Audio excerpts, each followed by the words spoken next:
మీ గురువు వివేకానంద రెడ్డి గారితో మీకున్న అనుబంధం ఆయన ఉన్నప్పుడు ఎలా ఉండింది నెల్లూరు, ఆయన లేని లోటు ఎలా కనిపిస్తుంది చెప్తారు అసలు ఆన వివేకానంద రెడ్డి గారి గురించి? ఆయన ఉంటే ఒక సరదా మనిషి కదా, చల్లవక్తులు సెటైర్లు, అసలు ఎలా ఉండింది ఆ రోజు నెల్లూరు, ఈ రోజు ఎలా ఉంది? అంటే ఆ రోజులు వేరు, అప్పట్లో ఉన్న మనుషులు వేరు. వివేకానంద రెడ్డి గారు చాలా సరదాగా ఉంటారు. అంటే ఆయన ఒక మనిషిని కంట్రోల్ చేయాలన్నా కూడా, కోపడినా కూడా చాలా టెంపరీ. అంటే ఆ నిమిషంలో అరుస్తాడు, మళ్ళీ దగ్గరికి తీసుకుంటాడు.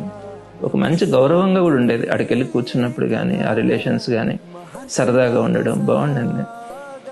ఆయన ఎప్పుడు కూడా ఎక్కడ కూడా పొలిటికల్గా ఎవరిని ఇబ్బంది పెట్టిన సందర్భం కూడా ఉండదు. కాబట్టి మందలిస్తూ ఉండేవాడు. అందరితో కూడా రిలేషన్స్ మెయింటైన్ చేసేవాళ్ళు. అపోజిషన్ వాళ్ళు కూడా ఆయన్ని ఆ రెస్పెక్ట్ ఇచ్చిన వాళ్ళు ఎక్కడికైనా వెళ్తే కూడా.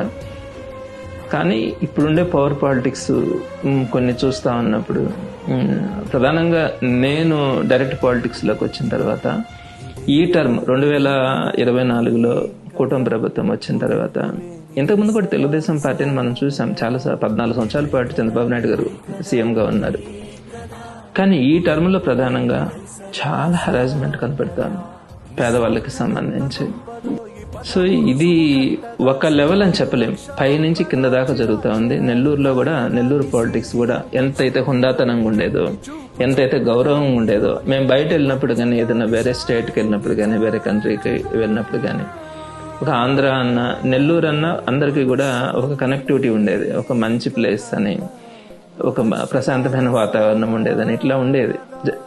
వివేకానంద రెడ్డి కూడా అలా మెయింటైన్ చేస్తున్నారు. ఎక్కడా కూడా అంతకుముందు రౌడీయిజం కూడా కొంత ఉండింది. వివేకానంద రెడ్డి గారి టైంలో చాలా వరకు దాన్ని కంట్రోల్ చేయడం కూడా జరిగింది. బట్ అన్ఫార్చునేట్లీ ఇప్పుడు మళ్ళా ఎక్కడా లేనటువంటి సిచ్యువేషన్ నెల్లూరులో చూస్తూ ఉన్నాం. ఈవెన్ బీహార్లో కానీ, రాయలసీమలో కానీ, బెంగాల్లో కానీ ఎక్కడా కూడా లేనటువంటి సంస్కృతిని మనం నెల్లూరులో చూస్తూ ఉన్నాం. అంత దారుణంగా ఉందంట చాలా. ఇప్పుడు ఆన వివేకానంద రెడ్డి గారు మీ గురువు గారు కదా, ఆయనలో మీకు బాగా నచ్చిన గుణం ఏంటి, బాగా మీకు గుర్తుండిపోయే అంశం ఏదన్నా ఉందా? అట్లా నేను కాదన్నా, ఆయన ఎప్పుడు కూడా ప్రేమగా మాట్లాడతాడు. అంటే దగ్గర కూర్చొని పెట్టుకున్న చాలా అటాచ్మెంట్ ఉండేది. అంటే నాతో ఒక్కడితోనే కాదు, ఎవరితోనైనా కూడా మాట్లాడితే డోర్ తీయంగానే, మనిషి కనిపించగానే పేరు పెట్టి పలకరించడం, మావ అనడం, బావా అనడమో, లేకపోతే అట్లా ఒక మంచి ఆప్యాయంగా పిలిచి కూర్చొని పెట్టడం కానీ, పలకరించుకోవడం కానీ, కూర్చున్నంతసేపు సరదాగా ఉండేది ఆయనతో. చాలా బాగుంటుంది. ఎంతసేపు అంటే మేము 2 hours కూర్చున్నా కూడా నవ్వుకుంటా ఉండేవాళ్ళు అందరూ కూడా. బాగుండేది. నాకు కొన్ని సందర్భాల్లో ఆయన సపోర్ట్గా ఉండేవాడు. ఏ ఇష్యూలనైనా కూడా వెళ్ళి మాట్లాడితే, నేను కూడా ఆయనతో ఎప్పుడు కూడా, నేను నా సొంత పని అని చెప్పి నేను ఏ రోజు కూడా పోయింది ఏం లేదు. నేను ఆయన బాగుండాలి, ఆయనకి ఏదైనా పొలిటికల్గా యూజ్ కావాలా అని చెప్పి మాట్లాడేవాడిని. బాగా ఇష్టపడతా ఉండేవాడు అట్లా.